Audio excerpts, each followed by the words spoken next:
and welcome to the news on NTA International. I am Frama Panyi. John Bamidele is interpreting for the hearing impaired. Let's see the headlines.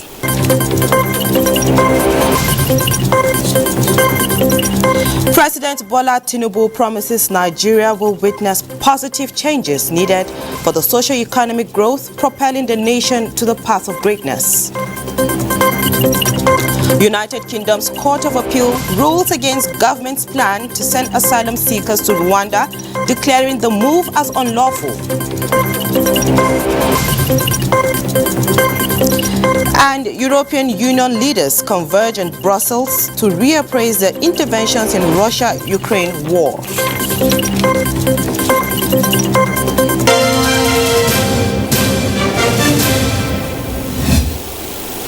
And we begin with the president's visit to Abuja.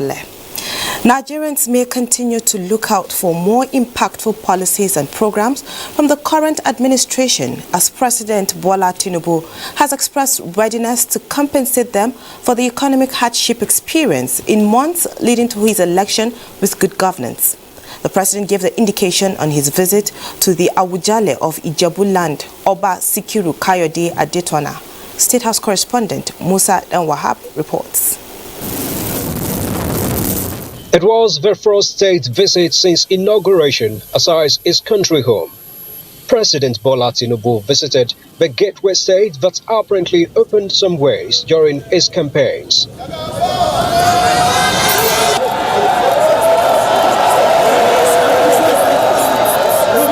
And the first host was a fellow during the June 12 pro-democracy struggle days. Thank you so much for being a reunion between the president and the Awujale of Ijebu-land, fondly called Babana Deko. But more fulfilling is the enthronement and growth of democracy, a doctrine which Nadeko stood for. For the paramount ruler of Ijebu-land, the start has been good and an indication of a journey to the promised land. It has been fantastic. All the changes you are bringing to the country, all the steps you are taking, our appointments, our everything, you distributed it fairly. This is the time, Mr. President, to walk that talk. I'm going to hold you to that thing to continue. We won't bother you, but we'll continue to remind you that you have a lot to do. You've started very, very well. Thank you. The president recognized that the struggle leading to his election has been tough, citing the new Naira note policy, which brought about socio-economic afflictions, and he would not take that for granted. So much commitment. Voted at a very crucial time. Your monies were confiscated. The cash swap didn't work. It was that ever since. It's been the spirit that is driving me to serve. I'm honored. President Tinubu specially recognized the chairperson of one of the telecommunication giants, Globacom, Mike Adenuga, a son of a sower. We are very proud of you and your contribution to the Nigerian economy. Your Excellency, Mr. President, a man with uncommon grace, a man who is a living testimony to what I call resilience, determination. The man who, in the last 1 month, has changed the face of governance in Nigeria. The president proceeded to Abeokuta for another visit. From Ijebu-Ode, Musbau and Wahab, NTA News. The European Union Election Observation Mission to Nigeria has presented its final report with 23 recommendations. Adebola Brookslyn Sunday reports that the EU affirmed its readiness to support Nigeria in their implementation. Following a 3-month-long observation across Nigeria and in accordance with its usual practice, the EU Election Observation Mission has presented its findings and recommendations. I'd like to express my appreciation. While briefing newsmen on its findings, the chief observer, Barry Andrews, said his mission is particularly concerned about the need for reforms in 6 areas, which its recommendations suggest that, if implemented, could contribute to improvements of elections in Nigeria. We consider there is a pressing need to address impunity for electoral offences through robust, well-defined and effective interagency coordination governed by clear rules. Nigeria has signed up to key regional and international commitments for democratic elections. While we consider the electoral legal framework provides an adequate foundation, women's political participation in Nigeria is not in line with the country's international commitments and provision of equality. The number of women participating in the process evidences a worrisome trend of decline since 2007. Inclusive dialogue between all stakeholders on electoral reform remains crucial. The European Union stands ready to support Nigerian stakeholders in the implementation of these recommendations. The National Commissioner for Information and Voter Education of the Independent National Electoral Commission, INEC, Festus Okoye, wants Nigerians to have faith in the country's democratic institutions. As an electoral management body, we are going to harvest all those recommendations that border on administrative issues, and we are going to implement them. There are also some recommendations that border on both constitutional and legal issues. We're also going to look at them and also see the ones that the National Assembly can deal with. So if there are challenges with the law, if there are ambiguities with the law, if there are gaps with the law, we have our own judiciary that we look at some of these ambiguities, look at some of these challenges, and also deal with them. At the invitation by INEC, the Election Observation Mission accredited a total of 110 observers from 25 EU member states, as well as Norway, Switzerland, and Canada. Adebola, Brooklyn Sunday, NTA News. Meanwhile, European Union leaders gathered in Brussels to discuss the aborted mutiny in Russia and debate what role the EU could play in long-term Western commitment to bolster Ukraine's security. Again, Adebola Brooklyn Sunday tells us more. Arriving for the summit in Brussels, leaders said they remained committed to supporting Ukraine in the war triggered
Union leaders who are presently in Brussels is an expert on diplomacy and international relations, Dr. Mukhtar Imam. Thanks for joining us, Doctor. Thank you for having me.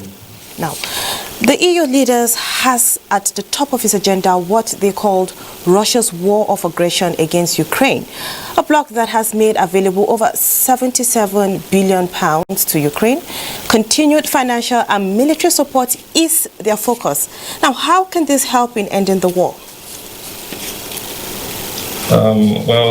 This will not in any way end the war. As a matter of fact, if anything, it's going to further exacerbate the tension and further deepen the crisis. The continued military and financial support to Ukraine, which, by the way, isn't entirely justified, will only put more strain on taxpayers within the domestic environment of these countries, thereby leading to continued antagonism, such as was seen in the case of the United States, for example. When Biden came on board, his promise was basically to say that he was going to make a drift around the local economy. But then, as soon as this crisis, the war in Ukraine, took effect, it appeared all of the resources of the United States taxpayers have been thrown into Ukraine, leaving the local economy to suffer. The same applies to the EU as well.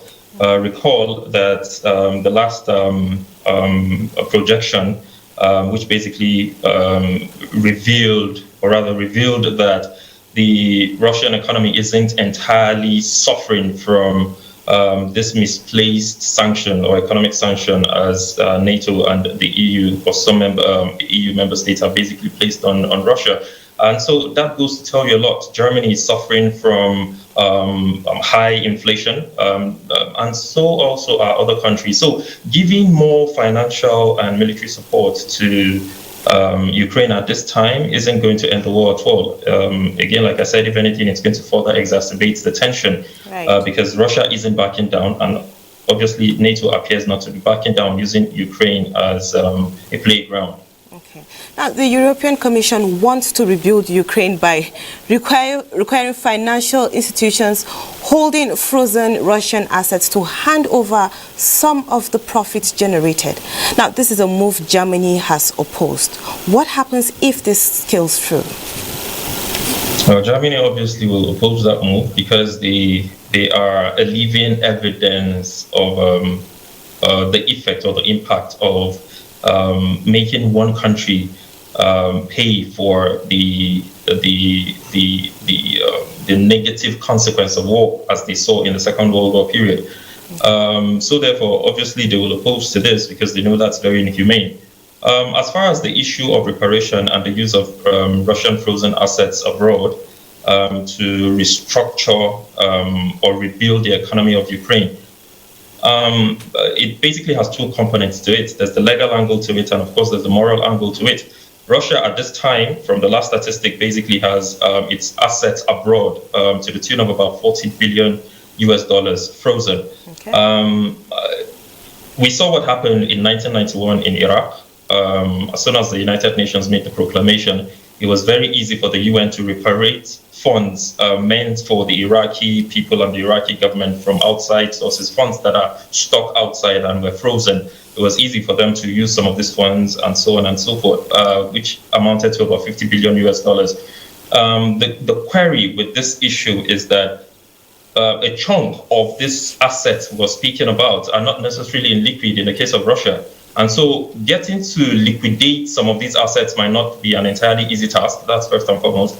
The second issue with respect to the legal aspect, which I mentioned earlier, is that where the technicalities might begin to rear their heads because these assets belong to the so-called Russian oligarchs. Some of these individuals have made their money from very genuine sources, and so we might begin to see the contest. But again, I quite understand where NATO and the EU is coming from. NATO has made this their go-to place, to always talk about how they intend to use funds from Russia to rebuild the economy of Ukraine. Okay. And the reason why they constantly go back there is because the UN has supported that position. Antonio Guterres has often said that the building of the restructure in the post-war, when that time comes, of Ukraine is going to be largely dependent on Russian resources. But again, like I said, It has its legal tussles, and it has its morality issues because, well, of course, the issue of morality is subjective, but nonetheless, the issue of morality will continue to rear its head. No. If the Minsk agreement, for example, had been respected, perhaps we wouldn't have gotten to this point. If the United States had refused to, and backed by its NATO allies, to put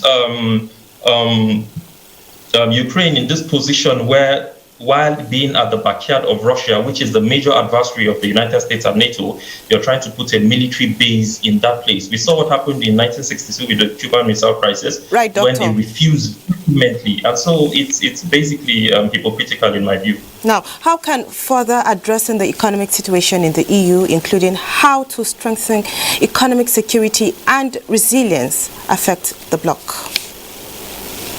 Well, quite frankly, I think there's the need to begin to move away from this needless bloodshed, first and foremost. No war has ever ended on the battlefield. Every war has always had to make its way back to the negotiation table. And so I think this is a time where this proxy war, which is what it is, needs to begin to end. This is not about the involvement or the drafting or ascension of Ukraine into NATO. If this was about that, it would have been done a long time ago. Mind you, there are just three simple steps to get in a country to join the EU. And these steps haven't even been discussed. Well, the first one has obviously been talked about, which is basically the candidacy.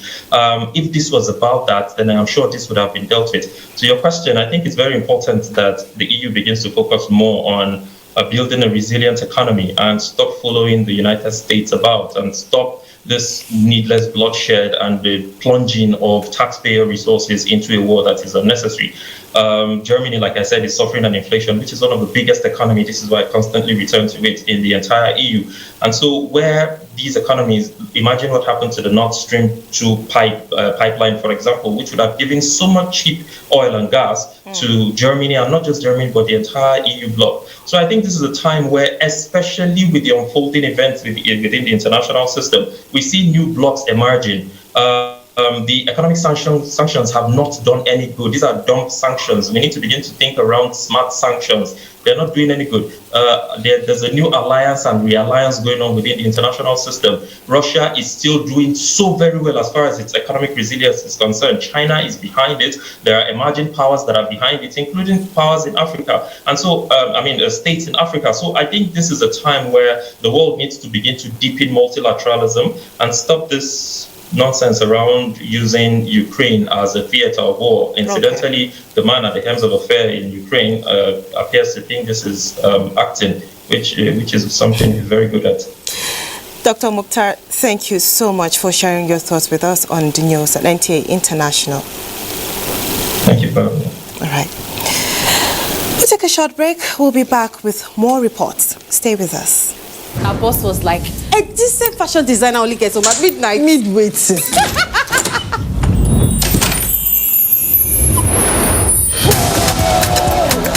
Man like Osimhen, Papa just the chop Italian league like Oha. These are real housewives of Abuja. Those women are fire. What does OJ say again? A relationship with money is alhamdulillah. Because they wear uniform, you want to treat people anyhow. Imagine this officer, I will clear out one line. Don't cost. Bruh, come on there. Things no matter. The biggest dragon for Westeros, now small picking face am, climb down, right down like Formula 1. Here, catch me. He found the gold and asked her for just shaking me a piece of the pie, and she killed him for it. Obini, fair women, no. No one tells a story like we do. Showmax, Africa's original streaming service. We must all join hands to work hard so that we build a country for our grandchildren. My hope is that we develop as a nation where every citizen is given his due right. There is transparency, honesty, and integrity. Put the interests of this country first and foremost. Interests of Nigeria is being one nation, one people. We need Ifamen to put things right. Things that have gone wrong before, to try and put right, for the love of country. Thanks for staying with us. Now, Pope Francis's peace envoy has met with a Russian official wanted by the ICC over allegations of illegally transferring Ukrainian children to Russia. Cardinal Matteo Zuppi began his visit to Russia earlier this week in the first of such trips since President Vladimir Putin sent troops to Ukraine in February 2022. Moscow's ombudswoman for children's rights, Maria Lvova-Belova, said in a statement that she met with Cardinal Matteo Zuppi, adding that they discussed humanitarian issues related to military operations and the protection of children's rights. She expressed the belief that Christian love and mercy will help in dialogue and mutual understanding. The International Criminal Court, which is based in The Hague, released arrest warrants for Lvova-Belova as well as Putin in March. The court said others were linked to the war crime accusation of unlawfully deporting Ukrainian children. Kyiv says more than 16,000 Ukrainian children have been deported to Russia since the beginning of the Kremlin's large-scale military campaign in Ukraine, and that many were placed in institutions and foster homes. The Kremlin and Lvova-Belova dismissed the allegations and pointed to the fact that Russia does not recognize the jurisdiction of the court. Zuppi also met with the leader of the Russian Orthodox Church, Patriarch Kirill, in a rare meeting for a high-ranking Catholic official. Relations between the Vatican and the Russian Orthodox Church are frosty after a schism in the churches almost 1,000 years ago. Now, a British court ruled Thursday that the government plan to send asylum seekers on a one-way trip to Rwanda is unlawful, delivering a blow to the Conservative administration's pledge to stop migrants making risky journey across the English Channel. Justin Bem-Onye reports. This court allows the appeal on the issue of whether Rwanda is a safe third country. It unanimously dismisses the other grounds. In a split 2-1 ruling, 3 Court of Appeal judges said Rwanda could not be considered a safe third country where migrants could be sent. The government is likely to challenge the ruling at the UK Supreme Court. Prime Minister Rishi Sunak has pledged to stop the boats, a reference to the overcrowded dinghies and other small craft that make the journey from northern France carrying migrants who hope to live in the UK. More than 45,000 people arrived in Britain across the Channel in 2022, and several died in the attempt. The UK and Rwandan governments agreed more than a year ago that some migrants who arrive in the UK as stowaways or in small boats would be sent to Rwanda, where their asylum claims would be processed. Those granted asylum would stay in the East African country rather than return to Britain. Britain has already paid Rwanda £140 million under the deal, but no one has yet been deported there. Britain's High Court ruled in December that the policy is legal and doesn't breach Britain's obligations under the UN, Refugee Convention, or other international agreements, rejecting a lawsuit from several asylum seekers, aid groups, and a border officials union. But the court allowed the claimants to challenge that decision on issues including whether the plan is systematically unfair and whether asylum seekers would be safe in Rwanda. In a partial victory for the government, the appeals court ruled Thursday that the UK's international obligations did not rule out removing asylum seekers to a safe third country. But 2 of the 3 ruled that Rwanda was not safe because its asylum system had serious deficiencies. They said asylum seekers would face a real risk of being returned to their countries of origin, where they could be mistreated. Justin Bem-Onye, NTA News. And now to other matters. Ghana's 3-crop sector is to be revamped with an injection of $200 million from the International Development Association, IDA, for the Ghana 3-crop diversification project. This is expected to diversify and grow the Ghanaian economy through modernizing agriculture and accelerate productivity, resilience, and industrialization. $200 million financing will directly benefit 12,800 cocoa farmers and 39,975 cashew, coconut and rubber farmers and their households. An additional 20,000 jobs are expected to be created in downstream value addition by mobilizing private capital. Cocoa, cashew, coconut and rubber segments employ some 728,000, 100,000, 10,364 and 4,322 farmers respectively. Nearly 40% of on-farm beneficiaries will be women. While Ghana's tree crop sector plays an enormous role in agriculture and the economy, the sector can contribute more substantially to Ghana's economy and society than it currently does, including job creation, exports, revenue generation and poverty reduction of the country's poorest people.